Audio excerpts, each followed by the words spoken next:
So welcome to the 73rd Cherokee National Holiday. My name is Kevin Stretch Dawadon. Skasi Jalagi Ganti, Galilega Jigadoha. I'm really happy to be here. And we're here with the Cherokee Talks. And our first guest tonight is Taelor Barton, who is a Cherokee Nation citizen and is a passionate chef with over 17 years of professional culinary experience. She's rooted in Tulsa and Stilwell. She studied culinary arts at the Oklahoma State University Institute of Technology, where she developed a strong foundation in cooking techniques. Chef Taelor has honed her craft in restaurants and kitchens while dedicating herself to mentoring the next generation of chefs. Since 2019, she has served as an assistant and instructor at the Chickasaw Arts Academy, teaching cooking skills to youth and aspiring culinarians. Known for weaving Cherokee storytelling into her culinary instruction, Taelor blends cultural heritage with modern techniques, creating a unique and enriching experience for both the students and the diners. Ladies and gentlemen, Taelor Barton.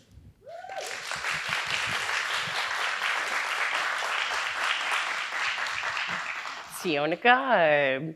Taelor Barton, Dakwado, and I am from Stilwell. I reside in Stilwell. I moved in with my grandfather, and we live on his allotment land. So I am went from being a city girl to now I'm a country city girl. I'm not actually a city girl, or I'm not a country girl fully. I am a city girl. But what I have prepared for you today is I'm going to take you through a guide, a personal guide that I curated for you all here and the ones viewing at home. All of the things that I have learned and been taught how to forage and cook and what makes me feel alive as a Cherokee Nation chef. So without further ado, I'll just go through some of these really cool pieces of information on my slideshow, and then we're gonna go into a cooking portion. So let's get started. So thank you guys all, one and all, for coming to my presentation and also coming to experience the Cherokee National Holiday. This is a really important time to be here and connect with others. It's a time to remember that you are Cherokee and to recognize that, celebrate it, because this is a beautiful culture that we are all a part of. And I have a very keen opportunity to share with my pieces of culture with you. So first of all, I'm going to talk about the spread real quick. We made this, me, Chef Nico, and Chef Brad Dry. We cooked for the Harry Bikers from the BBC. This is what our spread ended up looking like. So I wanted to incorporate that for my title slide just because it was such a fun experience, and it's on the Route 66 Harry Bikers episodes, and they go through, we take them to Salina, and then I think upstream from Blue Hole, we made this amazing spread. All right, so if you are from out of town, if you're not from around here, it may be kind of different, but when I was in Tulsa, you would relate to one another by your name, your reputation, your friend groups. In this scenario, in this community, we are recognized by who our family is. So I'm gonna go, and I start with that first, which is Catcher and Knight. I am Edith Catcher's granddaughter, and I'm Owen Knight's granddaughter. My name is Taelor Barton. I'm a Cherokee Nation citizen. I studied at Tulsa Tech when I was in high school, and then I won scholarships through cooking competitions, and I went to OSU IT. I pride myself on being a culinary mentor. I love teaching people how to cook. That's my favorite thing to do. It's to instill confidence in everybody who wants to make something yummy at home. I reside in the Going Snake district. I was living in the Kuwiskui district. I am a food person. My Cherokee name is Ugananoon, which means sweet tater. It's kind of a made up name, but it is sweet tater. My grandfather was the one that gives out the names in our family, and he would take inspiration from the traits that we showed as children and give us names. And if you don't notice, if you can look right here, I was the second runner-up in Little Miss Cherokee in 94, 95, okay? So I just wanted you guys all to know that. Okay, tough crowd. Okay, cool. All right, so a Cherokee person, every Cherokee citizen, I'm going back to the time of my grandpa's parents and their parents. That's the type of era I'm pulling from. It's where a lot of my grandfather's experience comes from. I ask him what his early memories are. So everybody had a garden, and these are the type of items that you would see. First and foremost, every Cherokee person should have corn growing in their garden. Just saying, if you don't yet, you should do it. We have from our seed bank, which if you do get an opportunity to go watch Feather Smith's Cherokee talk, I highly recommend it. She is amazing. She talks about how the seed bank formed. In this beautiful little picture, if you notice on the far left of the screen, that's my first cob of corn out of the White Eagle Cherokee corn. So I'm a real Cherokee. We had beans. We did our greasy beans, Trail of Tears beans, and turkey gizzard beans are the ones that you can get if you're lucky and if you apply at the seed bank. I got turkey gizzard beans one year. I cook a lot with the cranberry beans. That's what's in the picture. Those are the stripy beans. They look like pinto, and they have these burgundy stripes coming through. And then a lot of our old style beans ended up kind of looking like lima beans. That was just kind of what I noticed. A lot of those beans ended up looking like lima beans. So in the third picture, that is a representation of our squash. That squash is bigger than my head and shoulders. That is what they call the candy roaster squash. Those are squashes that traveled on the trail with us. And we had a specific relationship with this plant. And over many generations, we took care of it, and it became our squash. So Candy Roaster is Cherokee. Cherokee is Candy Roaster. At the Little Seeds program at Salmon Star, this is where that is growing. They have planted all indigenous Cherokee plants in their garden, and that was what they had last year. We did eat quite a lot of tubers, root vegetables, potatoes, sweet potatoes. Then I am from Stilwell. And one thing we are known for is the strawberries. It was a huge industry in the 30s, 40s, and 50s. We have a strawberry festival. And this little picture right here is from us at the stand in Stilwell. The other berries that we would be keen to eat was huckleberries and blackberries. There was a huckleberry patch hidden, and we would pick them and we'd bring them back to my grandma Edith, and she'd make them into a cobbler for us. There was some other vegetables like cucumbers, tomatoes, peppers, and cabbage. My grandpa has these large clay crocks, and he said that they would shred the cabbage up and put salt on them.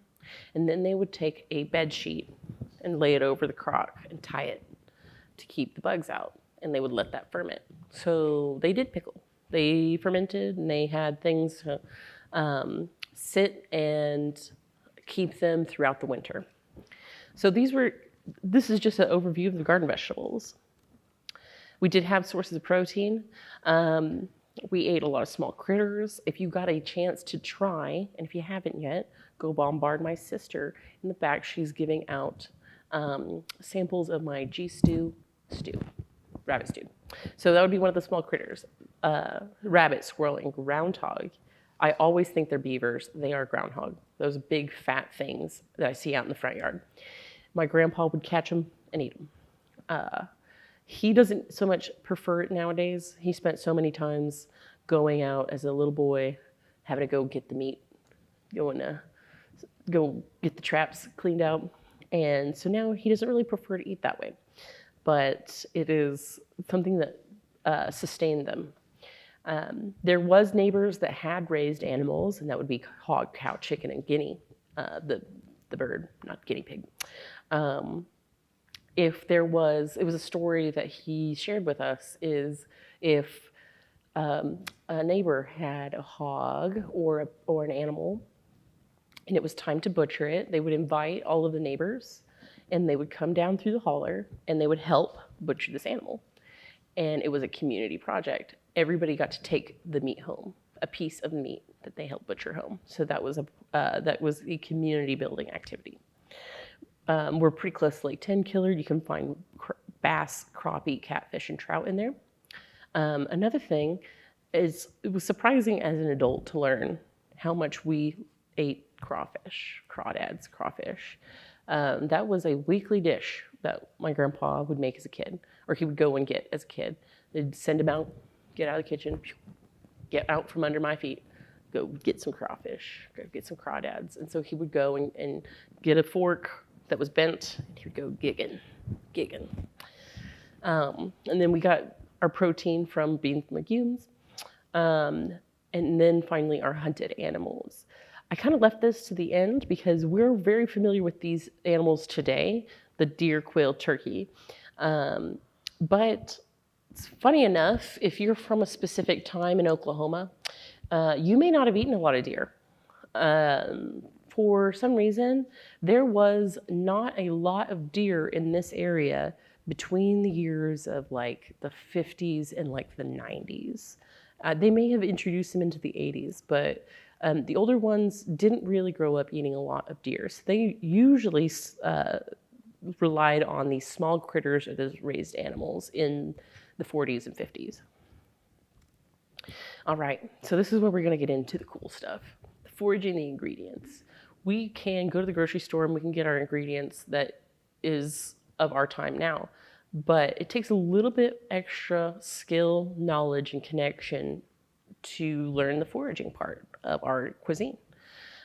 So through the seasons, I like to start with spring because that's the funnest for me to forage. It's a lot of green things. We all, as Cherokee, eat our wild onion and eggs.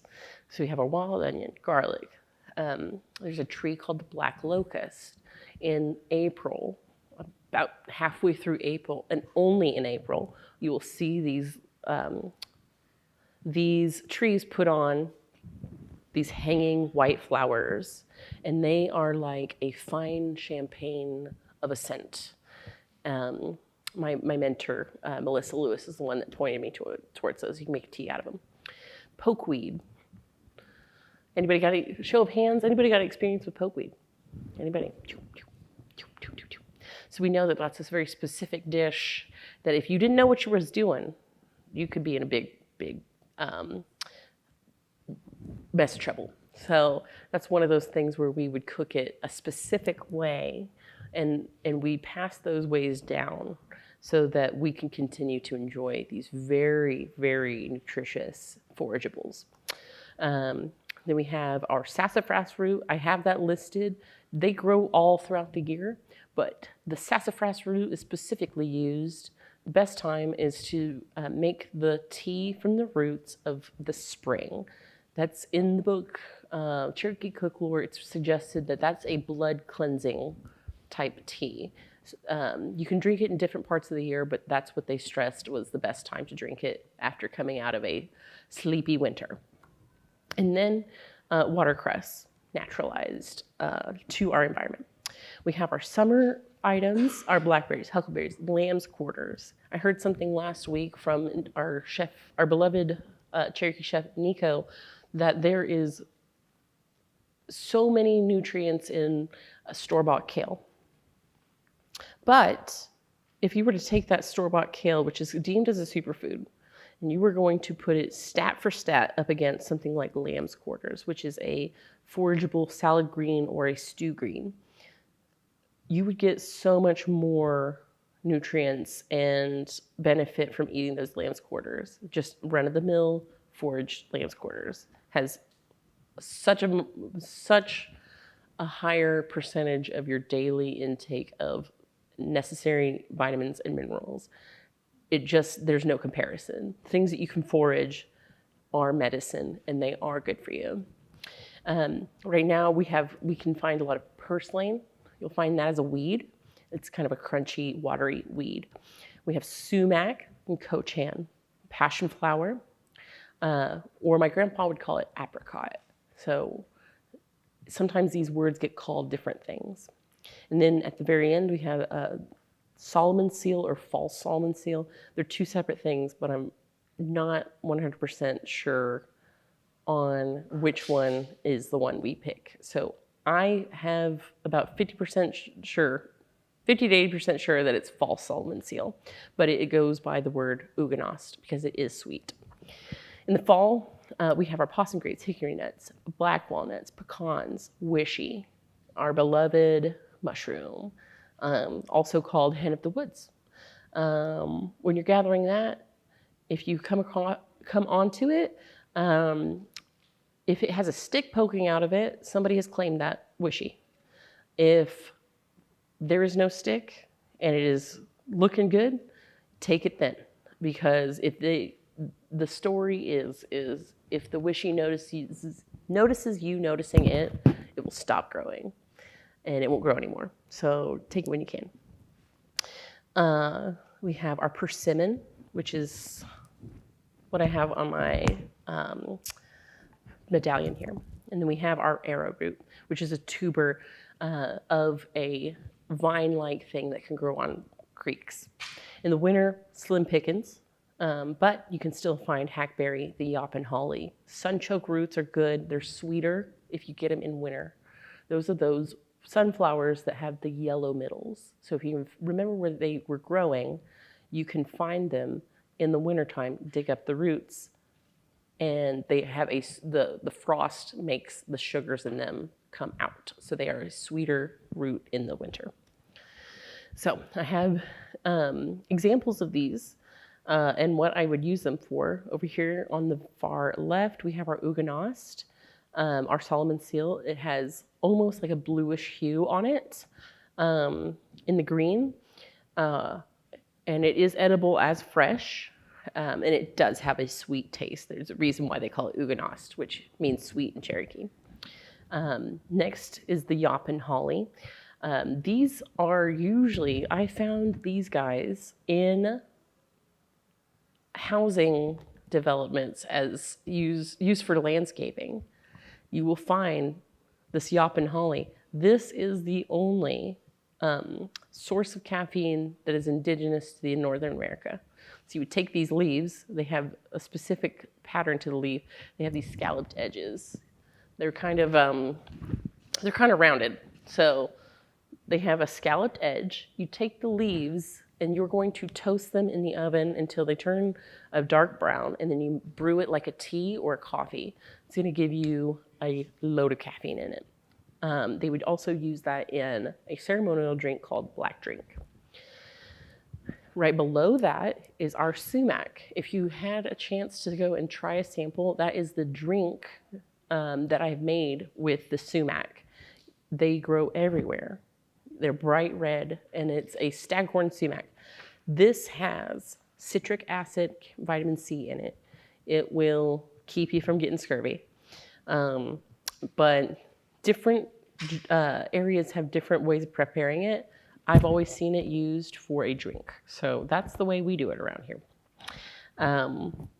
The very bottom left corner is our spiderwort. I like to use these in salads. They are a purple flower, looks like long grass-like blades off of them. And then they have these bright purple blossoms. You can eat the flower. We're gonna pop back up to the top. Black walnut, we all know, them goodies are good. We would spend a lot of time in the fall sitting and cracking nuts, and we wouldn't have any left over before we brought them inside because we would be eating them all.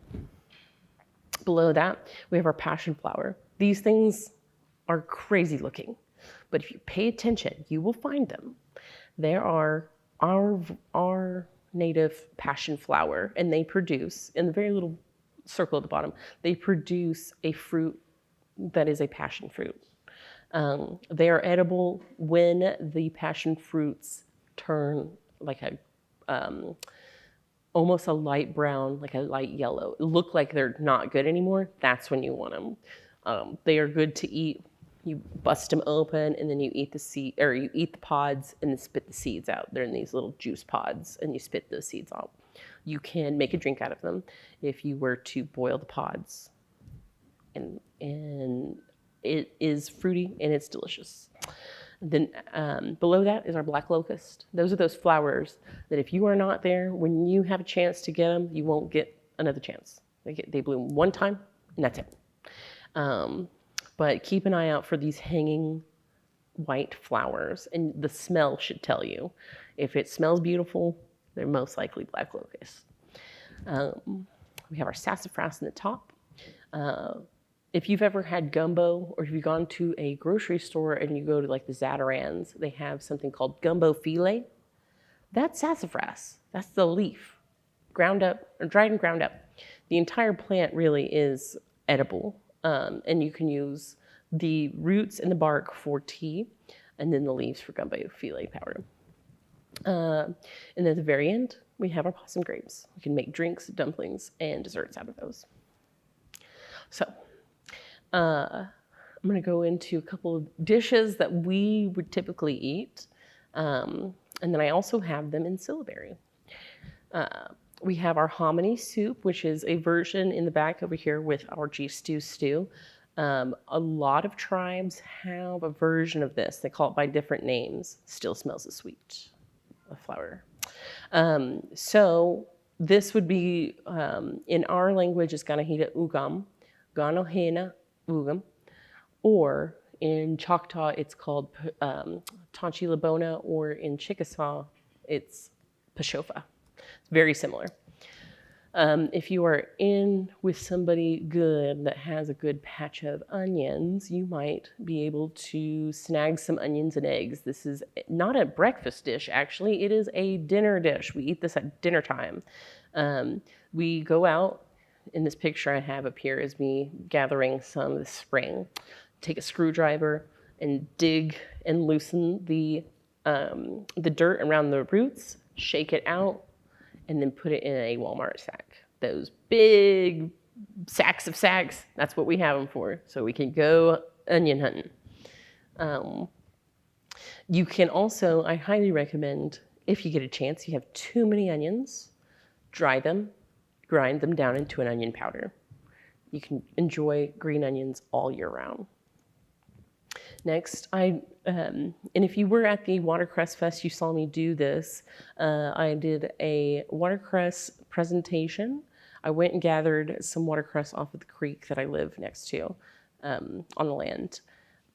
It is called Ajila Amai Uduhi, which means fire on the water almost, or flower on the water. This is not an indigenous plant to Turtle Island, but it has naturalized, and it is everywhere on this continent. So we have taken it onto our own. And we will cook this very similarly to the green onions with eggs, or as I do in this picture, we have our salt meat, and we have cooked it down, and it is delicious. It's very good. It's peppery. We have our bean bread. It's big here. It's really big in the East. It's really big with the Eastern band. They are a complete protein unto themselves. The corn and the beans together create a complete protein. You can eat this fried in a pan. You can eat it in a soup as a soup dumpling, or you can just dip it in some bacon fat, which is the preferred way to eat it. And if you are driving in around, I like to drive around Rocky Mountain area. These grape leaves are everywhere. Grape is growing all over anything. So if you see any fence row that has these proliferated leaves hanging off them, that's most likely going to be some possum grape leaves. But the wildlife like them too. So by the time that these grapes are going to be good to eat for us, they may only be available on the tops of the trees. So I'll be driving around, and once the leaves have fallen, I will see these black dots all speckled in little clusters in tops of these trees. Those possum grapes. I take them down and I grind them up boil them down, and then I make them into grape dumplings. I really did try. I wanted to compare the real deal from scratch possum grape dumplings to the grape juice grape dumplings. There wasn't a huge difference. I'm going to be honest. I'm going to be honest with you.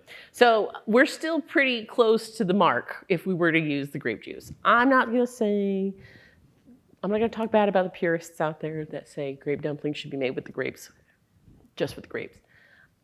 It's not going to be a huge difference. So I'm going to let you guys off easy. You can use the grape juice. It's going to be very similar. But if you do, gather these guys, pick them off the vine, and then try it for yourself. It's an experience going grape hunting. This is my favorite fruit. I have an example of the bark. So if you were to go for persimmon, you would go to Lake 10 Killer. There's so many at the Cherokee Landing. Cherokee Landing on Lake 10 Killer. You look up in the trees and you'll see these orange fruits. Right around now, they start to ripen, and they'll be growing all into fall. They're pretty high up there, so sometimes I'll find the ones that are already on the ground. I know that they are ripe. They produce a flavor of almost like apple butter. It's very creamy, sweet flavor. It's not tart in any way if they are ripe. If you get them unripe, you're in trouble. You're not gonna like it. You're not gonna like it. But sali is usually made into a persimmon bread, persimmon pudding, or persimmon butter. I like to make a persimmon punch out of it. So it's kind of like a jelly drink because it is viscous and it has enough pectin in it to make itself into a jam on its own. But I will blend it down, thin it out, and make it into this orange persimmon beverage. So keep an eye out for those orange fruits. You will find persimmon specifically on the edges of forests. They like to be in the sun, so they are going to be on the edges of wherever trees are. So keep an eye out. I have an example of the bark. They produce this kind of alligator skin looking kind of bark. It's very specific to the persimmon tree. If you're ever in doubt, look for something that it's squarish and lumpy and knotty, but it is going to remind you of alligator skin. That's the persimmon tree. An example of our sassafras root tea. I clipped these, and I have taken a vegetable peeler and peeled off the wood bark off of it, and I steeped that into a simmering water until the water turns a light pink. It will turn the water pink. It tastes like anise or licorice. This is a medicinal drink that we use for purifying the blood. Sweeten it with honey if you would like. All right, so I included a little bit of a description of how to make the sumac lemonade if you were interested. You're going to take these things like this right here. You'll see them all throughout the countryside. Don't be afraid. There is a poison sumac. Doesn't look anything like this. They don't look anything like one another. These are totally edible, and you can try them quite tart, quite tangy, very, very lemony. Some tribes, like the Dene, the Navajo, they will make it into a pudding. I like to make it into a lemonade. You can do it hot brew or cold brew. The medicinal qualities in it, not totally certain on exactly what it is. I do believe that it does help regulate blood sugar if you're using a sugar-free sweetener. The tea will be a yellow color if you just steep the whole berry, or if you blend them, it will turn it into a burgundy color. And then this is one of the most iconic important dishes in Cherokee culture. It's knutsy. It's one of our first foods. It's one of our oldest foods as a people. It is the hickory nut. We take hickory nuts, we pound them down. We try and get as many holes out, but it's virtually impossible to get all the holes out. But we pound them down, and then it draws the fat out of the nut. It kind of makes it like wet sand when we're pounding it down. We boil it with water, strain off the holes, and then we put it with a cooked grain.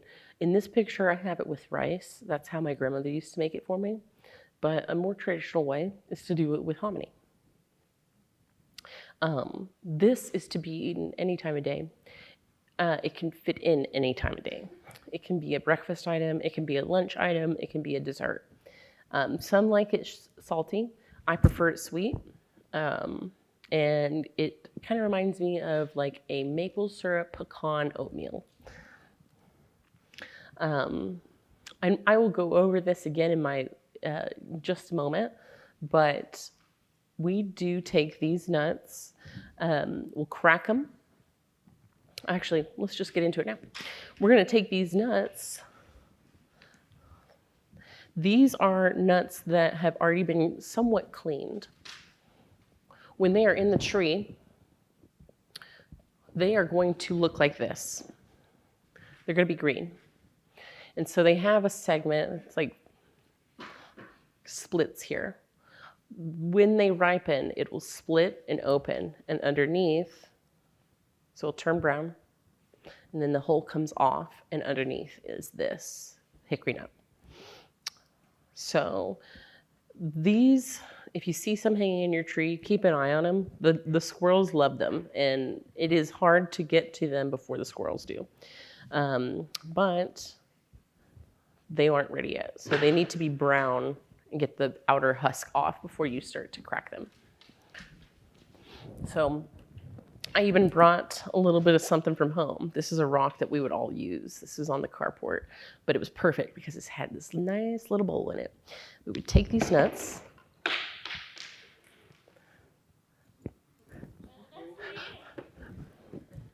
Oh, thank you so much. Thank you so much. That was great. All right, so you're gonna take these nuts. You're gonna crack them just like that. Look inside. If it is white and creamy like this nut is still good. But sometimes you're gonna crack one open, it's gonna be dark brown on the inside. Don't use it. It's a rancid nut, set it aside. You're gonna go through here, and there's gonna be pieces of the hull that have no nut meat in them. You're gonna set them aside. You don't need them. Set them aside. And then some people will go through and pick out the little tiny pieces of nut meat and discard these extra holes. It's okay if you have a couple of them in there. That's going to be fine. Then we're going to take enough of these.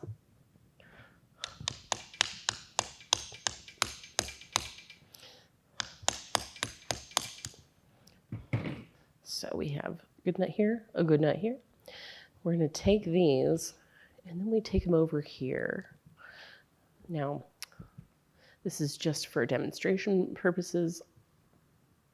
I think we should have something with a little bit more nut meat in it. But we're going to take these already cracked nuts right here. I'm going to take it to my grandmother's canon. This is a mortar and pestle implement. This is a tree stump. It's a red oak tree stump, and this is a pounder stick, the Stowe study. Oh, yes, yeah, go for it. It's a pounder stick made out of hickory. So this one was modeled after the canon at the Sequoia's cabin. This one is a little shallow. They normally are a lot deeper than this. And they're as deep as they need to be, really. You can make them yourself, and you can have many nuts, or you can have something with a smaller bowl. So you're gonna put them in here just like so. And we use, so a lot of people think that we would be using this side for the pounder. Actually, that's the counterweight. We use this little end to go right in there. And we're gonna pound it down. And after you do it enough, you're going to notice that there's going to be some shrapnel. Be careful. But once you get it pounded down to a certain point, it'll start sticking together because those oils are getting pulled to the surface.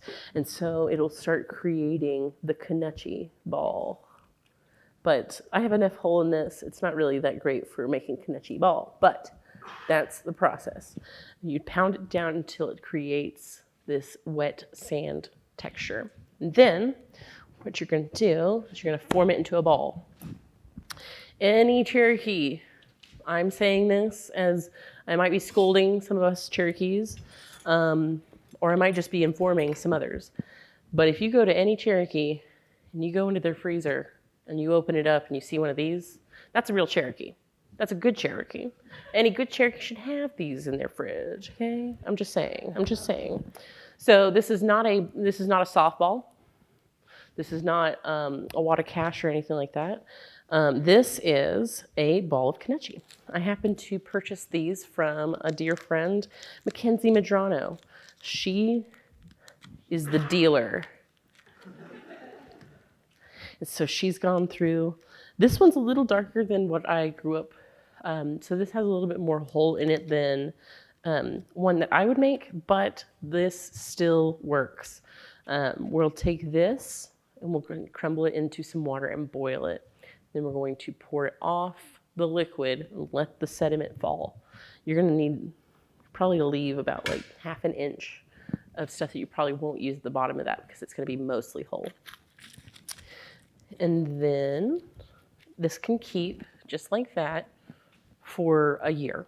I would say after a year, you might have flavor loss, but as long as it doesn't have the rancid nut scent. If you smelled it before, you know what it smells like. That's what you will know that your knuckle ball has to go. You didn't use it in time. So be sure, always have a knuckle ball. Make your knuckle ball, buy your knuckle ball. Keep one in your freezer anytime that you have some guests because this is our food. This is my challenge to you. Yes, this is homework for you. You must go out and procure a knuckle ball and report back to me. Okay. I have included in this representation. I've heard of others that not just rice or hominy. I've heard others make it with cooked sweet potato. So that's another option for you. If you're not wanting to do something grain-wise, you could do something like that. Season it with salt or sugar. I prefer sugar or a sugar-free substitute. Okay. And then this is my recipe. If you guys want to take a picture of that, if you like, this is the recipe for my sample out there. I took some rabbit. I challenge you guys to go rabbit hunting. I think it's a very important food source. Brine it, smoke it, shred it, boil it, put it with hominy, and that's it. Something super simple. Anytime I can smoke a meat, I will do that. It is such a good flavor. And I'm going to hold it for just another minute or so before I change slides. If you liked it, I made it. If you didn't, she did it. Just kidding. All right.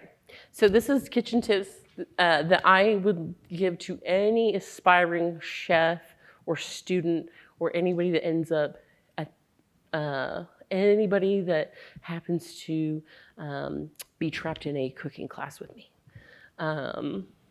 Your first and foremost thing, if you are a Cherokee that really takes to heart what our values are, the first thing you're going to do is you're going to respect your elders.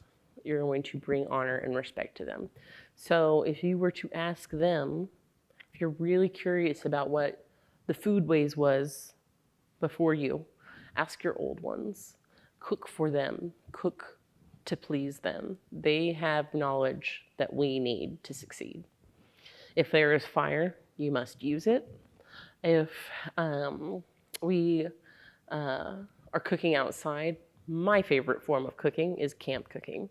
And I always love using fire to cook on.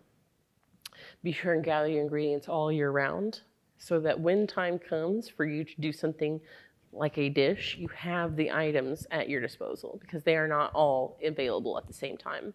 But if you get used to gathering, paying attention, and storing them throughout your year, you will have them at your disposal to use and create a wholly foraged dish. This is a chef. This is from me being a chef. If we are going to cook together, you must learn how to use a knife and to use it properly. That I don't have a knife as an example on my stage right now, but it's about the grip. Pinch the blade, wrap the three fingers around the handle, and be in control of your knife. As you work, clean up after yourself. Clean your workstation. A tidy workstation is a tidy mind. A dirty, cluttered workstation is a cluttered mind. If you're going to do a quick cooking method like grilling, smoking, or frying, I highly recommend if it's a chicken breast, if it's a rabbit, if it's a turkey, if it's pork, I highly recommend putting it in a brine, a salt and sugar solution in water, letting it sit in there overnight with maybe some additional seasonings, and then taking it out. You don't have to do any additional seasoning to it, and you just put it into your smoker or you put it into your grill. When you are gathering, when you are doing this and setting out onto your journey as a forager, which I want you guys to do, this is, you must take only what you need. We're not going to commodify this. We are not going to have a little shop of foraged items that we're going to sell at Walmart. This is an act of love, and it is respecting our plants and medicines, taking what we need. If we need it for our community, taking just what the community would need, not too much. We don't want to disrespect our plants. If you are cooking, save your scraps, make a stock. Use everything that you can as much as you can. If you're going to be doing something like this, start as early as you can. Give yourself enough time. If you're going to be doing any sort of cooking, start as early as possible. Start prepping it out as early as possible. If you're going to have a negative attitude, you're going to be over there. You're going to be way over there. We, as Indigenous people, when we cook, the teaching is whatever you're feeling. If I am thinking about how she cut me off in traffic and then I'm cooking, guess what? I put it in the food. That's no good. We are medicinal. Our cooking is medicinal. Our thoughts, our feelings are medicinal. So cook with good emotion, cook with good intention, and do it for your community. And then if you do take from the community, or if you do take from the plants, give something back. Usually that is tobacco. It could be another offering of maybe something like a little bit of food. Acknowledgement. Be sure to acknowledge the plants because they are the reason why we are here. And then let's go over a couple things from my background before I get into our cooking portion. So if you have been in the area, you may know these people. If you don't know these people, you should know these people. My first Cherokee mentors, this was Edith. She was my grandmother. She was a Cherokee National Treasure, which I had spoke briefly before the podcast, or before the live, that she would make dresses just like this. And so she was honored by the tribe for making dresses, tear dresses. She instilled in me and my sisters and all of us grandkids a sense of identity. And there was no question, we are Cherokee. And it's because she reminded us, like she kept the culture in our family. On the other end, there's Owen. This is my grandfather. He is my mentor. He is a father figure to me. He is a fixer, and he is a person that holds the knowledge. Anytime I am learning something older than myself, I ask him what he knows about it. He's the one that told me what bean bread was. He's the one that told me what black drink was. He's the one that told me about why the trees are where they are in our land. he is the one that I get to have him test my food, and if it tasted like what his mother would fix, I know I'm on the right track. I love you, Duda, and Maya Litsi. These two, I don't know how they're still alive, guys. I don't know. They are supporters. They're not my test subjects. They're not my test subjects. They're not my guinea pigs. They're beautiful people. So this is my mother, Lisa Knight Nichols. She grew up in Stilwell. She moved to Tulsa and had us. She is one of the main reasons, other than my grandmother, for me existing in a kitchen. She is a master cake decorator, and back in the day, there was Take Your Daughter to Work Day. I don't know if they still do that, but I lived for the day where I could be in that industrial kitchen, around the big ovens, big sinks, and seeing what was happening in the background. So that always stuck with me. She was experimental with the things that she liked to eat.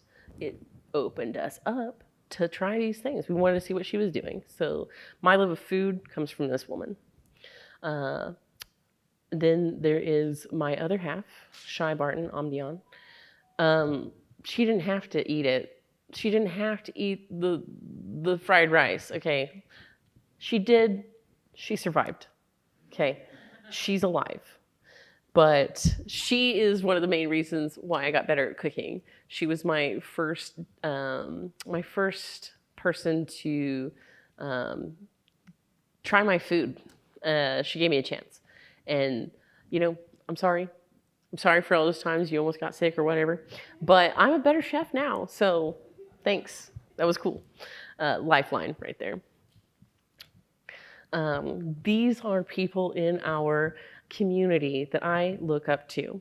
So my plant mentor is Dr. Melissa Lewis. She created a program called the Little Cherokee Seeds, and that is an early childhood development program with Cherokee cultural mentoring. This is where they have partnered new mothers and first language elderly Cherokee citizens, and they are transmitting their knowledge of language and culture to these ones, and they are learning right alongside their babies Cherokee for the baby's first language.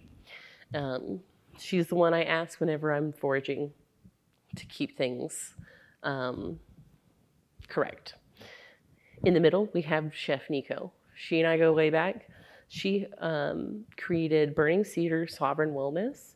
If you're ever in Tulsa, go by there. She is paving a way and creating a safe haven for Indigenous people in an urban setting. She is an amazing culinarian, and she loves our culture. And then there is an entrepreneur, a trendsetter, really spearheading us into a culinary representation. This is Jackie Siegfried of Native. She created one of the first Indigenous restaurants in the state of fame. She is the most positive and lovely chef I've worked with. She inspires me to do it, whatever it is. She is a go-getter, and she represents us all. Big love to Jackie Siegfried. If you guys are curious, I kind of have it set up on like a bibliography kind of setup, but I have 4 books that I highly recommend. Cherokee Plants and Their Uses, A 400-Year History by Paul B. Hamill. We have American Indian Cooking and Herb Lore by Ed Sharp. We have one of my favorite books to exist, which is Cherokee Earth Dwellers, Stories and Teachings of the Natural World by Chris Touton and Hastings Shade. He was a chief. That's where I got the understanding of what we would call a lot of these plants in geology. And then I always lean on this book, which is by Mary Ulmer and Sam E. Beck, Cherokee Cook Lore, Preparing Cherokee Foods. After my grandmother had passed away, I was distraught, but curious, and I started looking through the kitchen, and I pull out this book. And it's this perfect little paperback book called Cherokee Cook Lore. This had some of the most in-depth foods. Like, it is unmatched. It has so many good resources inside of it. Very small book to have such a big impact. And then your resources are your elders, your Cherokee community. I highly recommend Feather Smith. She's a fantastic citizen of caring about our ethnobotany. And then other Cherokee citizens. Look out for them. All right, so that concludes my slideshow. So we're gonna have a little Q&A now. Okay. So thank you very much. First of all, let's give her a round of applause, please. It was amazing. Right. And so now it's time for a little Q&A. Who has a question for her? Anyone? That's not math related? Anyone? Yes. Hi, thank you very much for your presentation. Yesterday we were kind of driving around and we had some Indian tacos. Yes. How authentic are those? How what are those? Authentic. So that is it depends on what time period we're talking about here. We are a very diverse people over a long period of time. So that's more of a contemporary item. We have that only after colonization. So that food was born out of innovation and subsistence and resilience. So we didn't have access to flour and lard in the quantities that we have it now back before we started trading and we were subjected to mistreatment from the tribe. So I try to steer away from it just because it represents something, it's a strength, but it's not maybe the most true to form that not the best that we would have to offer. But it is authentic in the way Cherokee people make it, Cherokee people eat it, and Cherokee people enjoy it. So it's kind of both. But if we're going for purist, I would say no. Next, yes. Okay, we're using the microphone so the folks at home can hear us, okay? So prior to people coming over here, is there any knowledge of using herbs as seasonings? As seasonings, yes. So like this sumac can be a seasoning in itself. We use something like, we did have salt. We had access to salt. Cherokee people like Sequoia himself was a saltsmith. They have salt springs there. But in the east, he did have a salt spring as well. So we did have salt. We used ashes. We used sumac. We used dried onions. But as for the type of spices that we would see like being traded in like a large spice trade, no. We tended to rely on a little bit simpler forms of seasoning, like the smoking, like the salt, and like what could grow and dry. Anyone else? Hit me with it. Anybody? So two important words that all Cherokee need to know. Agi-yo-si. Anyone? Agi-yo-si. What does that mean? I'm hungry. And atstai-ti. Atstai-ti is let's eat. All right. Yes. Thank you for your presentation. So you mentioned a couple of chefs, but just where I was sitting, it's hard to see everything. So Native was a place that we could go as far as actually trying authentic Cherokee food. Is that right? And there was one Well, other? Right now, maybe not so much. They are in an interim right now. They are finding a new place to be. They had a brick and mortar in Broken Arrow. Right now, they are shopping around for new venues, from what I believe. We have our owners right here, actually. Ricky and Jackie Siegfried. They did that. But they do pop-ups. And they still do events. They do events and pop-ups. So follow them on their social media, NATV, and they're good about keeping you updated on exactly what they're doing. But at the time, yes, it was a fantastic run. Get it back to going because we need it. I'm just kidding. I'm telling you guys, whatever. You guys are bosses. You know what you're. Thank you as well for your presentation.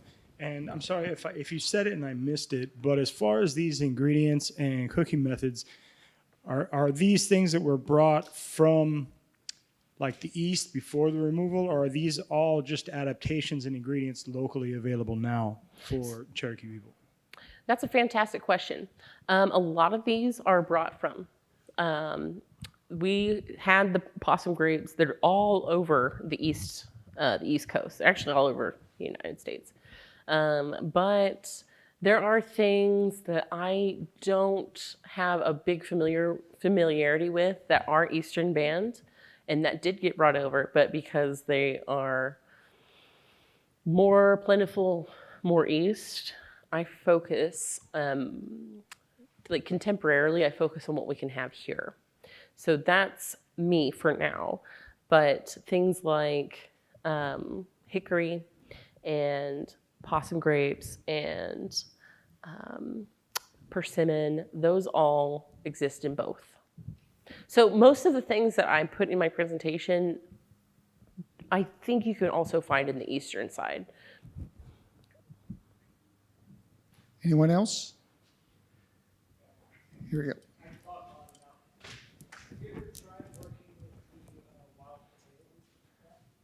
I Have you have tried working with the wild potato root?